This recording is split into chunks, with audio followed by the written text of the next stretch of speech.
کا باقاعدہ آغاز کریں گے اور سب سے پہلے بات کریں گے سپریم کورٹ میں مجوزہ آئینی ترمیم کے خلاف دائر درخواست واپس لینے کی استدعا پر چیف جسٹس قاضی فائز عیسیٰ نے درخواستیں واپس لینے پر کیس خارج کر دیا ہے۔ سپریم کورٹ میں مجوزہ آئینی ترمیم کے خلاف درخواست پر سماعت ہوئی ہے۔ جسٹس قاضی فائز عیسیٰ کے سربراہی میں 3 رکنی بینچ نے سماعت کی ہے۔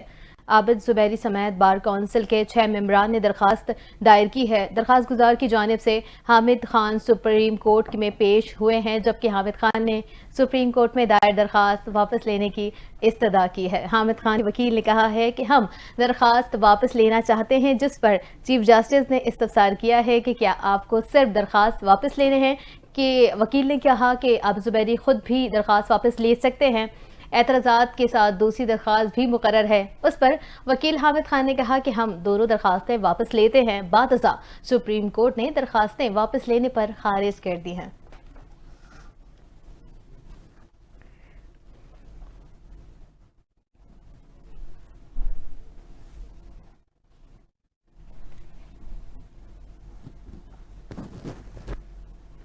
اب آپ کو بتائیں کہ سینٹ اور قومی اسمبلی کے اجلاس آج ہوں گے، جن میں مختلف بلز پیش کیے جائیں گے۔ سینٹ اجلاس کا 14 نکاتی ایجنڈا بھی جاری کر دیا گیا۔ سینٹ اجلاس کے ایجنڈے میں آئینی ترمیمی بل شامل نہیں۔ اجلاس میں کمیٹی رپورٹس اور متعدد بل منظوری کے لیے پیش کیے جائیں گے۔ مجوزہ آئینی ترمیم کے مسودے پر اتفاق رائے کی صورت میں سپلیمنٹری ایجنڈا آئے گا۔ اسپیکر سردار ایاز صادق کی زیر صدارت قومی اسمبلی کا اجلاس آج ہوگا۔ اجلاس میں وفاقی وزیر پارلیمانی امور قومی کمیشن برائے خواتین ایکٹ میں ترمیم کا بل پیش کریں گے۔ وفاقی وزیر housing and workers Pakistan infrastructure development and asset management authority کے قیام کا بل بھی پیش کریں گے۔ وزیر خارجہ اسحاق ڈار قومی اسمبلی کے اجلاس میں بایولوجیکل ہتھیاروں کی تیاری اور خریداری کی ممانعت سے متعلق عالمی کنونشن پر عمل درآمد کا بل ایوان میں پیش کریں گے، جبکہ سال 2020 سے 21 کے لیے کابینہ ڈویژن وفاق کی پالیسی پر عمل درآمد سے متعلق رپورٹ بھی پیش کی جائے گی۔ قومی اسمبلی کے اجلاس میں وفاقی دارالحکومت اسلام آباد میں غیر معیاری تعلیم پر توجہ دلاؤ نوٹس پیش کیا جائے گا، جبکہ ملک بھر میں ذیابیطس کے مریضوں کی بڑھتی تعداد سے متعلق توجہ دلاؤ نوٹس بھی پیش کیا جائے گا۔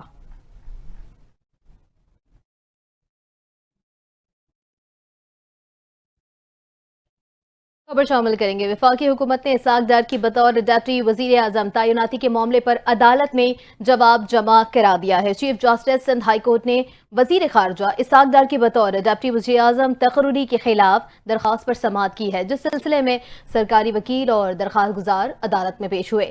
سماعت کے دوران سرکاری وکیل نے وفاقی حکومت کی جانب سے عدالت میں تحریری جواب جمع کرایا، جس میں بتایا گیا ہے کہ اسحاق ڈار کو ڈپٹی وزیر اعظم کا اعزازی عہدہ دیا گیا ہے۔ وہ ڈپٹی وزیر اعظم کے اختیارات استعمال نہیں کرتے۔ دوران سماعت چیف جسٹس نے سوال کیا کہ اسی نوعیت کا جو پہلے کیس دائر کیا گیا تھا، اس پر عدالتوں کے فیصلے کیا تھے؟ 2012 میں لاہور ہائی کورٹ نے پرویز الہی کی ڈپٹی وزیر اعظم کے عہدے پر تقرری کے خلاف کیا فیصلہ دیا تھا؟ عدالت نے متعلقہ حکام کو اس کیس سے بڑا تمام جوڈیشل ریکارڈ پیش کرنے کی ہدایت کرتے ہوئے کیس کی مزید سماعت 2 ہفتوں کے لیے ملتوی کر دی ہے۔